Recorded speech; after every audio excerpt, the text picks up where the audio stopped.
Here's the 20 best defenders in the NBA this season, according to these stats. At number 20, we've got Herb Jones with the New Orleans Pelicans. He's been dominant in open court defense. At number 19, we have Derek White with the Boston Celtics. He is in the 96th percentile in blocks, which is crazy for a guard. At number 18, we have Paul George. He's pretty well-rounded. His defensive rating is surprisingly underwhelming, though. At number 17, we have Draymond Green. The former Defensive Player of the Year is still elite in certain categories, although he's not protecting the rim at quite the level he was when he was in his prime. At number 16, we have the rookie Chet Holmgren. Typical for a big man, he's dominant in at-rim defense, but weaker in the open court. At number 15, we have Chet's teammate Shai Gilgeous-Alexander. He doesn't defend the rim quite like Chet, but he's number 1 in the league in steals, as you can see here. At number 14, we have Jaylen Brown of the Boston Celtics. His chart looks kind of like Paul George's. He's a well-rounded defender except for his defensive rating. At number 13, we have another Celtic. This is Jrue Holiday. Again, his chart is pretty well-rounded like Jaylen Brown, although he skews slightly more towards the open court defense. At number 12, we have Giannis Antetokounmpo for the Milwaukee Bucks. He's in the 99th percentile in rebounds, and he's not bad in several other categories as well. At number 11, we have Kawhi Leonard. Another former Defensive Player of the Year, Kawhi is in the 99th percentile in steals. Now, before we get to the top 10, I just wanted to contrast all of these elite defenders with a more typical defensive player. So here's Steph Curry. Now, Steph's not a bad defender by any means, especially in open court defense, but this just goes to show how the guys in the top 20 are truly elite across the board. Okay, anyways, at number 10, we have OG Anunoby with the New York Knicks. You can see how the advanced metrics really love Anunoby's defense. At number 9, we have another Knick. It's Isaiah Hartenstein. He's been an elite rim protector this season. He's actually number 2 in the NBA in dunks and threes defensive EPM metric here. At number 8, we have Rudy Gobert of the Minnesota Timberwolves. He's the overwhelming favorite to win his 4th Defensive Player of the Year award this season, and you can see why.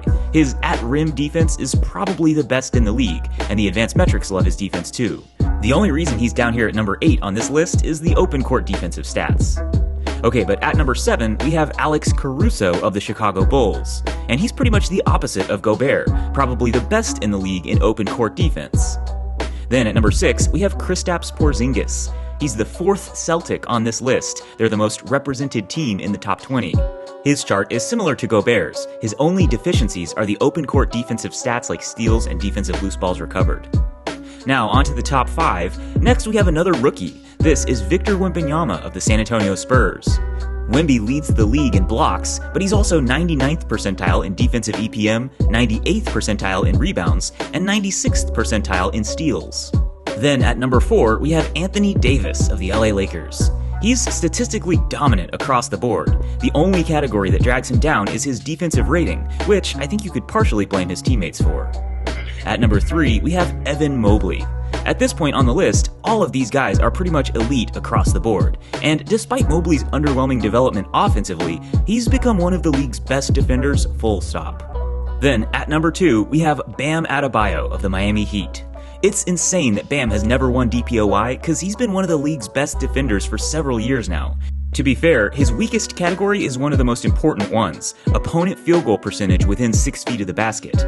Opponents are shooting about 58% within 6 feet on Bam, which is worse than Gobert and Porzingis, for example, who are both holding opponents to below 50% shooting within 6 feet.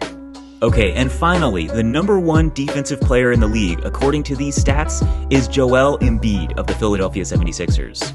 Despite also carrying a huge load on offense and averaging a staggering 35 points per game, Embiid is also elite across the board defensively. He's in the 90th percentile or better in every category, except for his defensive rating. Although he's not quite as dominant around the basket as the aforementioned Gobert and Porzingis, he's much more active in the open court defensive stats than those guys. For example, he is very impressively in the 97th percentile in defensive loose balls recovered. Not bad for a guy who's 7 feet tall, 280 pounds. Okay, so that'll do it for our top 20 defenders in the NBA according to these stats. Who do you agree with and who do you disagree with? And who's missing? Let me know in the comments.